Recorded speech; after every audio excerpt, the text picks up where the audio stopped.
আজ বেশ অনেকটা সময় বিরতির পরে আপনাদের সঙ্গে কথা বা দেখা হচ্ছে।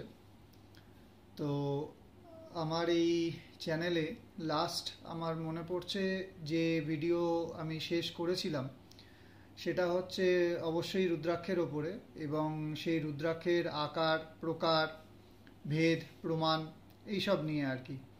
মেনলি যে একটা রুদ্রাক্ষ সে কিভাবে কাজ করে, একটা রুদ্রাক্ষর যে বিটটা, সেই বিটটা মালার মধ্যে যখন আমরা গেঁথে পরি বা ধারণ করি তখন, বা একটা সিঙ্গেল শুধু ছোট্ট বিড, একটা একটা দানা, সেই দানাটা যখন আমরা মানে ধারণ করি বা হাতে নিই বা আমাদের দেহর সঙ্গে সেটা সংস্পর্শে আসে, তখন সেটা কিভাবে কাজ করে, এটার একটা বিস্তারিত আলোচনা আমার শেষ ভিডিওতে ছিল।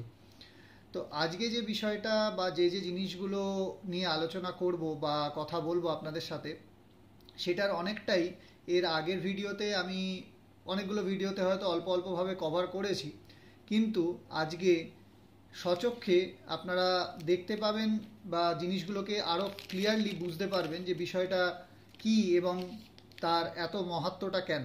এই যে রুদ্রাক্ষ নিয়ে এত কথাবার্তা, এত কিছু আলোচনা, বা এটাকে একটা মিরাকল বিড আজকে অনেকেই বলছেন, এর কারণটা কি, এর ভেতরে বা এর বাইরে কি থাকে না থাকে, বা কেমন করে আমরা এই জিনিসটার থেকে সেই উপকারিতাটা পাই যেটা এতদিন আপনাদেরকে আমি বলে এসেছি। তো একটা জিনিস সর্বপ্রথম দেখাই, সেটা হচ্ছে এই যে ফুলটা, এটা এর আগেও আমি দেখিয়েছিলাম যে রুদ্রাক্ষের ফল হওয়ার আগে যে ফুলটা ধরে গাছে, এটা হচ্ছে সেই ফুলটা। এই ফুলটা থোকায় থোকায় হয় গাছে, রুদ্রাক্ষের গাছে, এবং সেইখান থেকেই আলটিমেটলি একটা ফল আসে। সেই ফলটা যখন কাঁচা অবস্থায় থাকে পুরোটাই একদম একদম সবুজ, মানে চির সতেজ এবং সবুজ রঙের সেই ফলটা হয়। সেই ফলটা যত আস্তে আস্তে সেই গাছে পাকতে থাকে তত তার রঙের পরিবর্তন হতে থাকে, আকারেও বৃদ্ধি হয়, যত সে পরিপুষ্ট হয়, যত সে তার ভেতরে সেই গাছ থেকে বা প্রাকৃতিক যে উপাদানগুলো তার মধ্যে ঢুকতে থাকে, তত সে পরিপুষ্ট হয় এবং পরিপক্ক হয়। যত বেশিক্ষণ সে গাছে থাকবে, যদি ঝরে না পড়ে গাছ থেকে, তত বেশি কিন্তু তার মানে পরিপক্কতা, আমরা যেটাকে বলি মানে হার্ডনেস, সেই বিষয়টা কিন্তু তত বেশি বাড়বে। তো এই যে ফুলটা দেখালাম, এই ফুলটার পরে যেটা দেখাবো সেটা আমরা সচরাচর অনেক সময় এখন অনেক মন্দির বা তীর্থস্থানের বাইরে দেখতে পাই, সেটা হচ্ছে রুদ্রাক্ষের ফল। এই যে কালারটা হচ্ছে একদম ঠিক কিন্তু এরকম কাঁচা সবুজ কালার। এই ফলটাই কিন্তু আমরা দেখতে পাই বিভিন্ন তীর্থস্থানে বা বিভিন্ন জায়গায়, যেখানে ওরা এই জিনিসটা নিয়ে বসে বিক্রি করে। এবং এর ওপরের যে খোসাটা, যেটা এর আগে একটা ভিডিওতে আমি বলেছিলাম, এই খোসাটা কিন্তু একটা ব্লেড বা কোনো ধারালো কোনো কিছু বা একটা ছুরি জাতীয় কোনো কিছুর সাহায্যে সেই জিনিসটাকে ওরা ওপর থেকে ছাড়িয়ে নেয়, এবং এর ভেতরেই মেনলি এই রুদ্রাক্ষটা থাকে। আর এই যে ডাঁটিটা বা ডালটা, যেটা সাহায্যে এই রুদ্রাক্ষটি গাছের সাথে লেগেছিল, এর ঠিক যে যে পয়েন্টটাতে লেগে রয়েছে, এরই সোজাসুজি কিন্তু আমি এর ভেতরে রুদ্রাক্ষের সেই ছিদ্রটি পাবো, যে ছিদ্রটি কিন্তু একদম এই পোর্শন থেকে এর ঠিক নিচ পোর্শন অবধি পুরোটাই একই লাইনে। অর্থাৎ আমরা যেটা বলে থাকি নেপালের যে দানাগুলোর কথা, যে এটার মধ্যে স্বয়ং বা শতচ্ছিদ্র থাকে, এতে ছিদ্র করতে হয় না, এইটা হচ্ছে তার প্রকৃষ্ট প্রমাণ। কারণ এই দানাটি আমার নিজের সংগ্রহিত এবং সেটা নেপাল থেকেই সংগ্রহিত। তো যার জন্য এই জোরটা দিয়ে আপনাকে আমরা বলতে পারছি বা আমি বলতে পারছি যে এই যে জিনিসটা, এটা পুরোপুরি একটি নেপালের বিড। আপনি যত্রতত্র অনেক দানা, অনেক রুদ্রাক্ষ দেখতে পাবেন বিভিন্ন জায়গায় বিক্রি হতে, সেগুলো হয়তো আসাম থেকে, সেগুলো হয়তো অন্য কোনো জায়গা থেকে লোকালি বিভিন্ন পার্বত্য অঞ্চলে যেখানে যেখানে পাওয়া যায়। তো হরিদ্বার, ঋষিকেশ, এইসব বিভিন্ন জায়গায়, উত্তরাখণ্ড, এই এখন কেদারনাথ, বদ্রীনাথে অনেকে যাওয়া আসা করছেন, সেখানেও কিন্তু দেখবেন মন্দিরের বাইরে সেগুলো বিক্রি হচ্ছে। কিন্তু সেগুলো হচ্ছে সেই অঞ্চলেরই গাছ থেকে পাওয়া রুদ্রাক্ষ, সেগুলো কিন্তু নেপালের নয়। নেপালের রুদ্রাক্ষর বৈশিষ্ট্য বা চারিত্রিক গুণ পুরোটাই কিন্তু সব জায়গার, ভারতবর্ষে বা ভারতবর্ষের বাইরে, বিদেশে যে কোনো জায়গায় সেই রুদ্রাক্ষ পাওয়া যাক না কেন, এর গুণবত্তার কাছে কিন্তু কেউ আসতে পারবে না। তো এই রুদ্রাক্ষটি যেমন আমি যেটা বললাম যে আমি কিন্তু ওখান থেকে সংগ্রহ করেছি, এরকম আরও একটি দুটি আমার কাছে আছে। এটা যেমন একটা রুদ্রাক্ষ, এগুলো সব কিন্তু ওইখান থেকে আমার নিজের নিয়ে আসা বা সংগ্রহ করা। এই রুদ্রাক্ষগুলো যখন কাঁচা অবস্থায় থাকে তখন তার ঠিক রঙটা এরকমই থাকে। এরপরে আরও যত দিন যেতে থাকে আস্তে আস্তে এটা ঠিক জামের মতন, জাম যে আমরা খাই সেই জামের কালার যে রঙটা একটু পার্পল কালার, একটু ডিপ ভায়োলেট কালার বলতে পারেন, এই ধরনের যে কালারটা বেগুনি কালারটা ওই রকম ধরনের বা নীলচে কালারের হতে থাকে আস্তে আস্তে। এবং আরও যদি আমি রেখে দিই সেটা আরও শুকিয়ে যায়, শুকিয়ে গিয়ে একদম একটা খটখটে এই যে বিটটা দেখছেন এইটা কিন্তু একদম আরও আরও শুকনো বিট। এই যে এর অর্ধেকটা ছাড়ানো আছে বলে এইরকম দেখতে লাগছে, এইভাবে কিন্তু এর ওপরের যে খোসাটা এটা কিন্তু অনেকটা শক্ত, এটা কিন্তু শুকিয়ে গেছে। এই যে আপনারা এই দিক থেকে দেখলে বুঝতে পারবেন এই বিটটা কিন্তু অনেকটা শুকিয়ে গেছে। এইটা ছাড়ানোর পরে এই ধরনের এই যে রুদ্রাক্ষটা এর ভেতর থেকে বেরোয়। তো একটা ফল অদ্ভুতভাবে যেটা আমরা পাই, আজকে আমের সিজন, আমরা আম খাচ্ছি বাড়িতে, আমরা যখন আম কাটি তো আমের এই যে পোর্শনটা এইটা যদি ধরি একটা আম, যখন আমরা কাটবো এর স্লাইস করব, তো তার ভেতরে একটাই মাত্র আঁটি থাকবে, সেটাই তার বীজ। কিন্তু রুদ্রাক্ষের ক্ষেত্রে কিন্তু সম্পূর্ণ বিষয়টা আলাদা। রুদ্রাক্ষ প্রাকৃতিকভাবে ডবল কোটেড। এর আসল কাজ যেটা আমি এর আগে বলেছিলাম, যেটা এর একদম ভেতরে যে বীজগুলো থাকে সেই বীজের সঙ্গেই হচ্ছে এর আসল কাজ, যেটা কিনা এর শক্তিটাকে ধরে রাখে। সে যে যতমুখী রুদ্রাক্ষই হোক তার মধ্যে কিন্তু ততগুলো বীজ থাকা অনিবার্য, থাকতেই হবে। যদি থাকে তবেই সেই জিনিসটা কিন্তু ততমুখী রুদ্রাক্ষ আমি বলতে পারবো। অনেক সময় যেটা হয়, এর আগে আমি যেটা বলেছি যে অনেক সময় অসাধু অনেক লোকজন আছে, তারা কি করে, তারা রুদ্রাক্ষর মান মানে দাম বাড়ানোর জন্যে আজকে হয়তো একটা 5মুখীকে 6মুখী করে দিল, 7মুখীকে 10মুখী করে দিল কেটে। তো যখন তারা কাটছে তখন কিন্তু বাইরের এই সারফেসটার মানে রুদ্রাক্ষর যে, আমি যদি এটা ছাড়িয়ে নিই তাহলে আমি ভেতর থেকে এইরকম ধরনের একটা রুদ্রাক্ষ পাবো কাছাকাছি। যদিও এটি নেপালি নয়, তাও আমি জাস্ট উদাহরণের খাতিরে দেখাচ্ছি, এরকম ধরনের একটা রুদ্রাক্ষ পাবো। এই রুদ্রাক্ষের গায়ে এই যে লাইনগুলো স্পষ্ট দেখা যাচ্ছে সেরকম পাবো। তো এই যে রুদ্রাক্ষটা, এই লাইনগুলো কিন্তু এর ভেতর থেকে অটোমেটিক্যালি 5মুখী হিসাবেই বেরিয়ে এসছে, 5টা মুখ আমি দেখতে পাচ্ছি। কিন্তু এটা যদি 6টা মুখ করে দেওয়া হয়, ভেতরে কিন্তু বীজ যেটা আমি বলতে চাইছি সেই কম্পার্টমেন্টের বীজ কিন্তু 5টাই থাকবে, সেটা কিন্তু কোনো সময় 6টা হবে না। তো এই জিনিসটাকে আমি আরও স্পষ্ট আপনাদেরকে দেখানোর জন্যে আমি একটি মাত্র রুদ্রাক্ষ, সেটাকে আমি ডাইসেক্ট করেছি, যেমন আমরা বায়োলজিতে আগে করতাম ডিসেকশন, সেরকম আমি ডাইসেক্ট করেছি। এইখানে আপনারা পরিষ্কারভাবে জিনিসটা বুঝতে পারবেন। এই যে ভেতরের যে একটি গোল জিনিস, এই মাঝখানে যেটা দেখা যাচ্ছে, এইটা হচ্ছে তার নিজস্ব যে ছিদ্র, যেটা ওপর থেকে নিচ অবধি এই জিনিসটাকে জুড়ে রেখেছে, এই যে এইরকমভাবে। কিন্তু এর যে কম্পার্টমেন্টগুলো যেগুলো নিয়ে এত আলোচনা এত কথা, এই যে 5টা, একটা বীজ রয়েছে বলে, দুটোতে দুটো বীজ রয়েছে বলে এই দুটো ঢাকা রয়েছে, এগুলোকে যদি আমি এখান থেকে বার করে দিই তাহলে আপনি 5টা ফাঁকা কোটর দেখতে পারবেন, যেটা আমরা বলছিলাম কম্পার্টমেন্ট।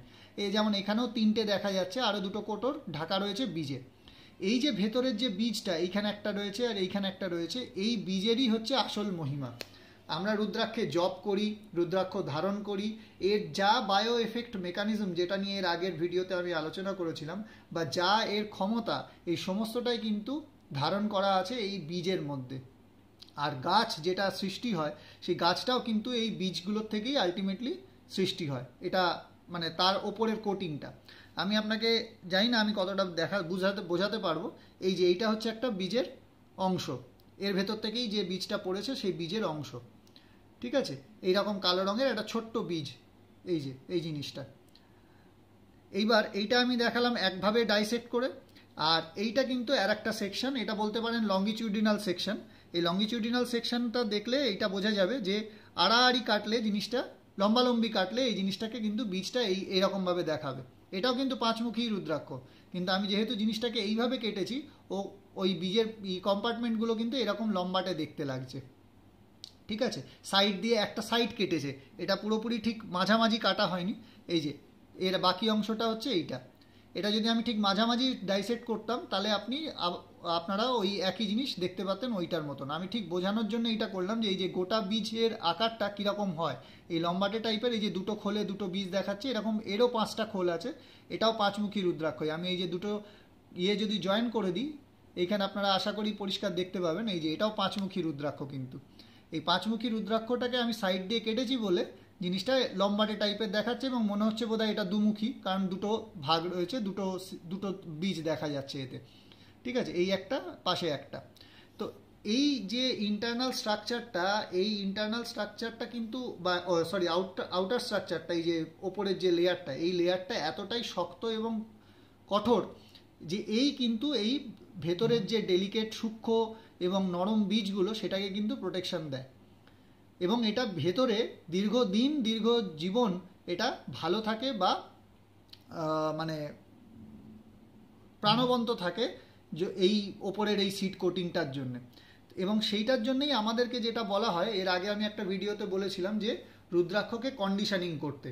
আমরা ধারণ করি, পড়ি, সে যেই দিক আমাদেরকে, আমরা নিজেরা কিনি বা আমাদেরকে কেউ উপহার হিসেবে দিক বা কেউ কোনো গুরুদেব দিক, যেটা আমাদের করা উচিত সেটা হচ্ছে এটাকে টাইম টু টাইম একটু পরিষ্কার পরিচ্ছন্ন করা।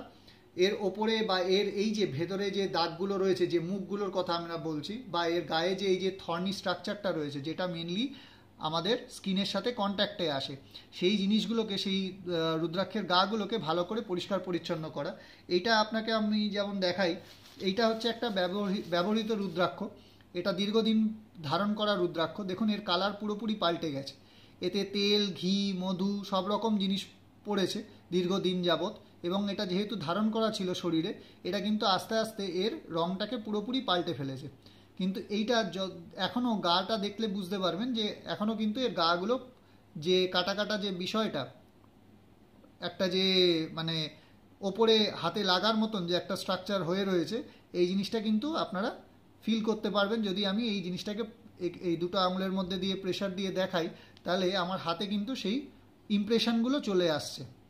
ঠিক আছে, তো যেটা বলছিলাম যে এই আউটার হার্ড লেয়ারটা কিন্তু এই প্রোটেকশনটা এই রুদ্রাক্ষগুলোকে দেয়, বা এই বীজটাকে প্রোটেক্ট করে সেইভাবে।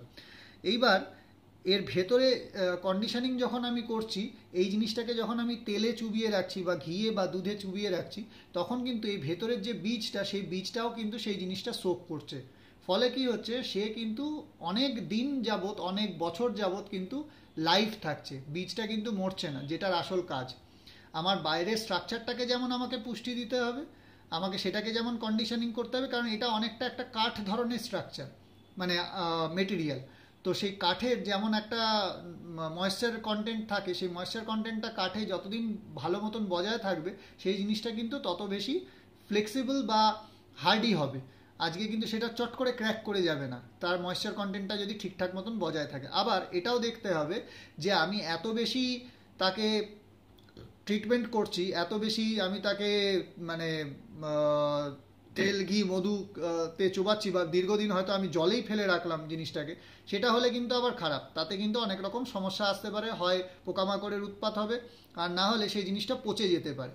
তো যাই হবে, যাই করতে হবে, আমাদেরকে একটা ব্যালেন্স মেনটেন করে করতে হবে। এবার আসি আর একটা জিনিসে, সেটা হচ্ছে এই যে আগে একটা ভিডিওতে আমি বলেছিলাম যে আমাদেরকে দেখে নিতে হবে যে রুদ্রাক্ষ যখন আমরা ক্রয় করব, তার যেমন এই যে লাইনিংগুলো, মুখগুলো, সেগুলো যেন পরিষ্কার পরিচ্ছন্ন থাকে, একদম ক্লিয়ারলি যেন দেখা যায় লাইনগুলো। ঠিক আছে, এবং ওপর থেকে নিচ অবধি পুরোটা যেন কমপ্লিট লাইন থাকে, ভাঙাচোরা না থাকে, পোকা খাওয়া না থাকে। তো উদাহরণ মানে আপনাদেরকে বোঝানোর জন্য আমি এখানে একটা ডিফেক্টিভ রুদ্রাক্ষ দেখাচ্ছি। এই যে রুদ্রাক্ষটা, এটা কিন্তু পোকা খাওয়া এবং ভাঙা দুটোই। তো এই জিনিসগুলো যখন আমরা অনেক সময় এক লট কিনে আনি, বা আমরা হয়তো কোনো সময় মালা হিসেবে কিনলাম, একটা মালার মধ্যে আমাদের হয়তো অতটা চোখে পড়ে না, আমরা নোটিস করতে পারি না যে সবকটা রুদ্রাক্ষ ঠিকঠাক আছে কিনা বা ভালো কিনা। তো সেইটা কিন্তু আমাদেরকে লক্ষ্য করে দেখে নিতে হবে, কারণ এই যে জিনিসটা, এইটা যদি আমি একটা মালা কিনে নিয়ে চলে আসি, বা একটা সিঙ্গেল রুদ্রাক্ষ হয়তো লটের মধ্যে এরকম বেরোলো, তাহলে এটা কিন্তু আমার কোনো রকম কোনো কাজে আসবে না। এই রুদ্রাক্ষ পড়া থেকে না পড়া সব দিক থেকে ভালো। তো সুতরাং এইটা একটা বড় জিনিস, যেটা আমাদেরকে মাথায় রাখতে হবে যখন আমরা একটা রুদ্রাক্ষ কিনতে যাব, বা একটা হোক বা যাই হোক, বেশি মাত্রায় যদি আমরা কিনি তো কিনতে যাব। তো এতক্ষণ যেটা বললাম সেটা হচ্ছে যে আজকে রুদ্রাক্ষ যখন আমরা একদম দানার পুরো ইন্টারনাল স্ট্রাকচারটাকে আপনাদের কাছে আমি পরিষ্কার করে দেখিয়ে দিলাম। আমি আবার দেখাচ্ছি, এই যে জিনিসটা, এই যে বীজগুলো ভালো করে লক্ষ্য করে দেখুন, এর মধ্যে থেকে যদি আমি আজকে একটা বীজকে যেটা এর ভেতরে রয়েছে সেটাকে যদি আমি বার করে দিই তাহলে আপনারা হয়তো বুঝতে সুবিধা হবে। এইবার বুঝতে পারবেন এই যে আমি একটা তখন 3টে ফাঁকা ছিল, এখন এই বীজটা এর থেকে বার করে দেওয়ার জন্য, বীজটা আমার হাতে রয়েছে, এই যে বীজটা, এই বীজটা বার করে দেওয়ার জন্য আর একটা ফাঁকা হয়ে গেল। তো এরকম আরও আর একটা কম্পার্টমেন্টে বীজ রয়েছে। এই বীজটাকেও যদি আমি পরিষ্কার করে দিই এখান থেকে, এই যে এর মাথায় বীজটা দেখা যাচ্ছে, আশা করি আপনারা পরিষ্কার দেখতে পাচ্ছেন। এই যে বীজটা, এই বীজটার এর ভেতরে ছিল, এখন দেখুন পুরো 5টা কম্পার্টমেন্ট পরিষ্কার রয়েছে। তো আমরা যখন একটা কথা বলি যে আপনারা যখন কোনো একটু বেশি মুখী, মানে মোটামুটি 8-9 মুখীর ওপর থেকে 10 মুখী থেকে শুরু করে একটু হায়ার বিটসে যখন যাবেন, আমরা একটা কথা বলি যে এক্স রে রিপোর্ট নিতে। তো এক্স রে রিপোর্ট না নিয়ে এই জিনিসটা করে আমরা দেখতেই পারি বা যাচাই করে নিতেই পারি যে রুদ্রাক্ষ যা মুখী, যত মুখী তারা বলছে তত মুখী কিনা এবং তাতে ততগুলো বীজ আছে কিনা। কিন্তু সত্যি কথা বলতে একটা 10মুখী রুদ্রাক্ষ যথেষ্ট দামি, এবং অতটা টাকা দাম দিয়ে একটা রুদ্রাক্ষ কেনার পরে শুধুমাত্র নিজের ডাউট ক্লিয়ার করার জন্যে বা সন্দেহটাকে করার জন্যে আমরা সেই জিনিসটাকে কেটে নষ্ট করার মতন বোকামি করতে পারি না। তো সেই জন্য সবথেকে ইজি যেটা আমাদের কাছে উপায় সেটা হচ্ছে একটা এক্স রে করিয়ে নেওয়া। সেই এক্স রেটা অবশ্যই ডেন্টাল এক্স রে, নর্মাল এক্স রেতে অনেক সময় ধরা পড়ে না। এবং দোকানদারের কাছ থেকে যদি আমরা রিপোর্ট চাই, সেও হয়তো আমাকে একটা রিপোর্ট দিয়ে দেবে, কিন্তু সেই রিপোর্টের অথেন্টিসিটি কতটা তার কোনো গ্যারেন্টি নেই। কারণ ওই রকম রিপোর্ট যে কোনো 10মুখীরই হতে পারে, সেটা আমার হাতে যে 10মুখীটা আছে সেটারই যে রিপোর্ট, এর কিন্তু কোনো প্রমাণ আমার কাছেও নেই বা সেও দিতে পারবে কিনা সন্দেহ। সেই জন্য বেস্ট হচ্ছে যে আপনি নিজের বুদ্ধিমত্তা দিয়ে নিজে বিচার করে, মানে নিজের বিচার বুদ্ধির ওপরে ভরসা রেখে আপনি সেই জিনিসটা নিজে টেস্ট করিয়ে নিন, তাদের ভরসায় না থেকে, যদি আপনার মনে হয় যে আপনার সেই জিনিসটা নিয়ে কোনো রকম কোনো সন্দেহ আছে বা থাকতে পারে। যদি একান্ত খুব পরিচিত জায়গা হয়, প্রচণ্ড যেখানে যাদেরকে আপনি রিলাই করতে পারবেন, যাদের কোনো মানে নেই, কোনো সমস্যা নেই, যাদের যে জায়গা থেকে নিলে সেই জায়গা থেকে আপনি কিন্তু অবশ্যই ক্রয় করতে পারেন, তাতে আপনার কোনো অসুবিধা বা সমস্যা হয়তো হবে না।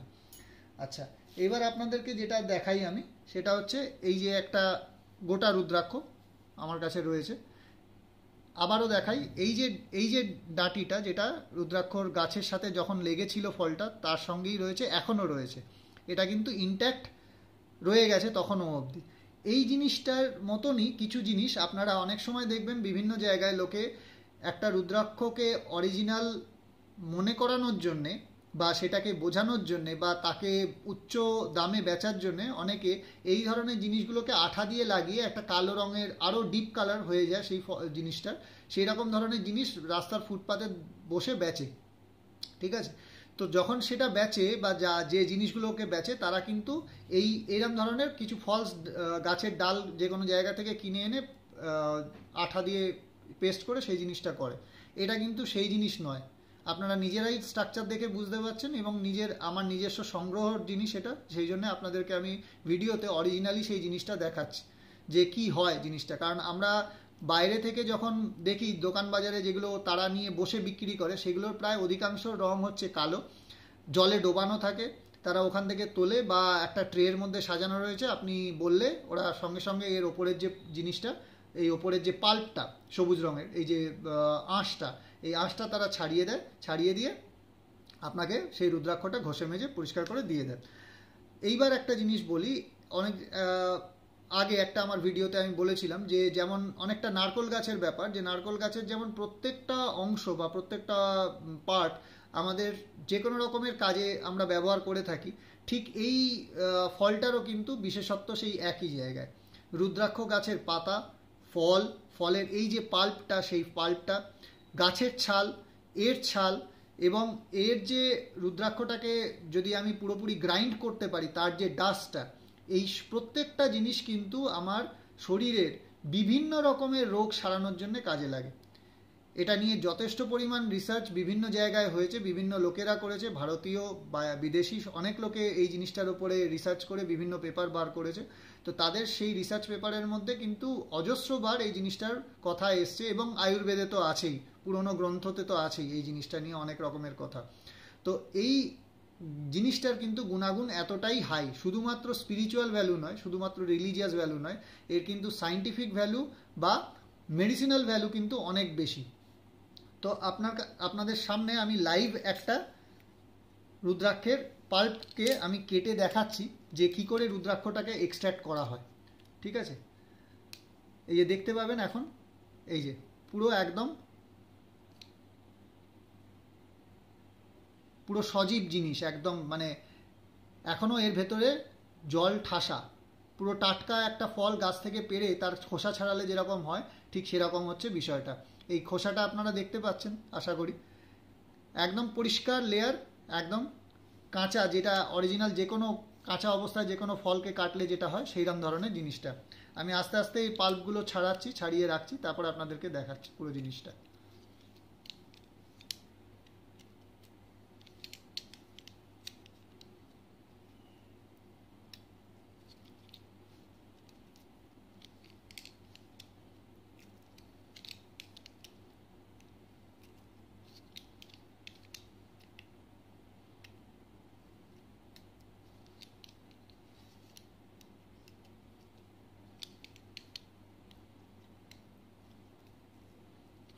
ইউটিউবে আপনারা অনেক লোকের অনেক ভিডিও দেখবেন, ব্লগ দেখবেন, যেখানে অনেকে ঘুরতে গিয়ে অনেক দোকানদারের ভিডিও করেছে যে তারা এটা করে দেখাচ্ছে। এই দেখুন, আমি এখনো পুরোটা ছাড়াইনি, এই যে ডাঁটিটা যেখানে লেগেছিল এই জায়গা থেকে, এই যে মুখটা এখন এই যে মুখের জায়গাটা, এই মুখের জায়গাটা কিন্তু ইয়ে হয়ে গেল, পরিষ্কার হয়ে গেল, যেখানে এর এই মুখটা আছে, ছিদ্রটা আছে।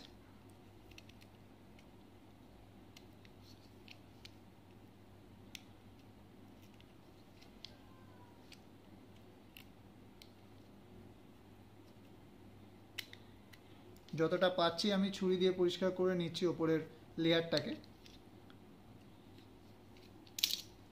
এবার এরকম একটা ব্রাশের সাহায্যে আমি এটাকে ঘষে ক্লিয়ার করে নিচ্ছি, দেখা যাক।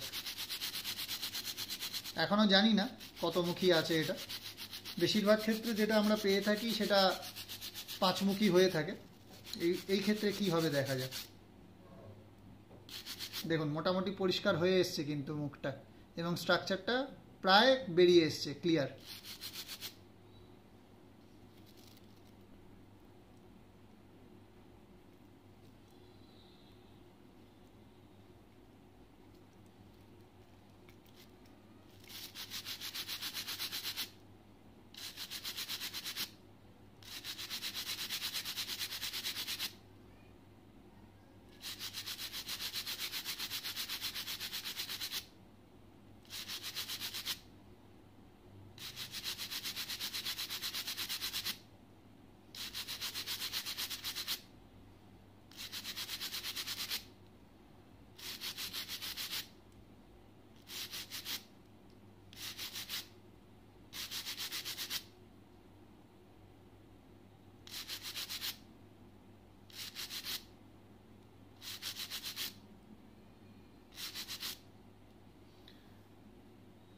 এই হলো রুদ্রাক্ষ, এই যে দেখুন পরিষ্কার দেখা যাচ্ছে আশা করি।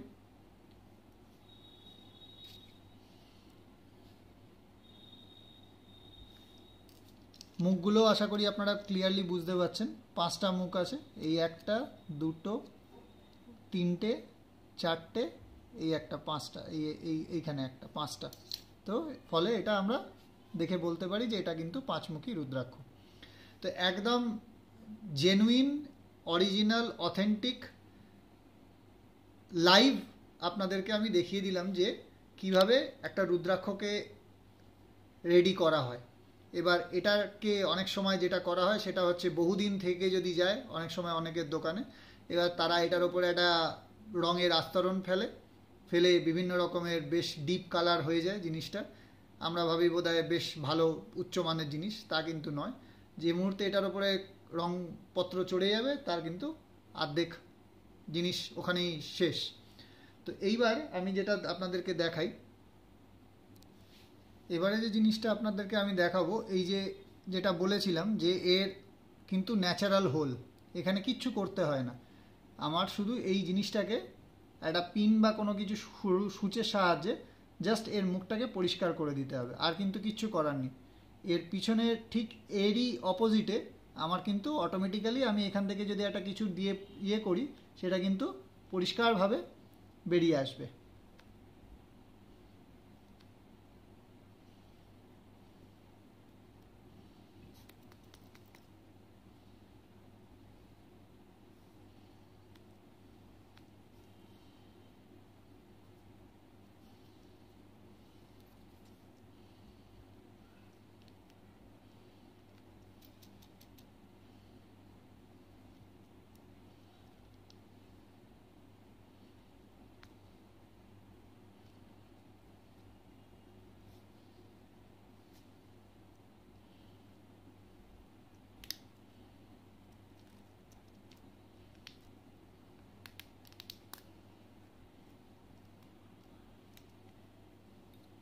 ঠিক আছে, দেখা গেল।